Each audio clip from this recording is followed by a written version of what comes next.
Mailchimp lets you organize your contacts in lots of different ways because it's not enough to just collect people's email addresses. It's important to organize those contacts in your audience so you can do things like send an email just to people who signed up for your webinar, or segment out people in a sales funnel once they purchase. So let's look at the difference between tags and groups and segments and merge tags, when to use each of them, and what each of them means. The first is groups. So the easiest way to think about groups is to think of them like categories, where a segment would be a filter, and we're going to get to that. A group is a way to categorize subscribers, typically by interest or preference. And Mailchimp suggests that we only use groups for public-facing things, i.e. when a user picks the group they want to be in. Like if you have a frequency for when you send emails, then a user would pick if they want to receive emails daily, weekly, or monthly from you. So that's a group. They're basically categories. The next is a merge tag. And the way that I kind of think about these is they are cells in a spreadsheet for your audience.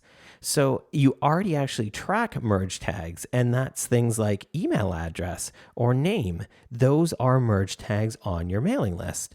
So for example, if you wanted to add more merge tags, or audience fields, as they're also known as in Mailchimp, if you want to track the page that somebody signed up on, you could create a merge tag called location, and the value of that location would be the URL that the person signed up from.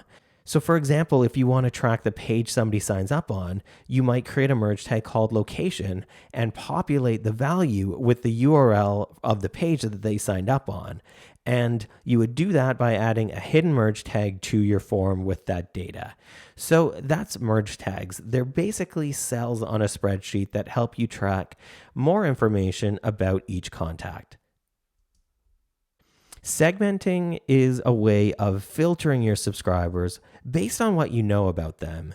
So the types of information that you might know about your subscribers is what they bought if you integrate with an e-commerce store, or the page that they signed up on if you collect that information, or if you use landing pages. You could segment based on the date they signed up on. You can segment based on campaigns or automations they've opened.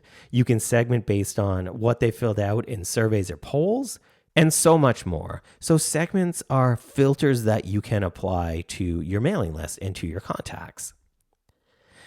Tags used to be called static segments, but they're really just labels to internally organize contacts.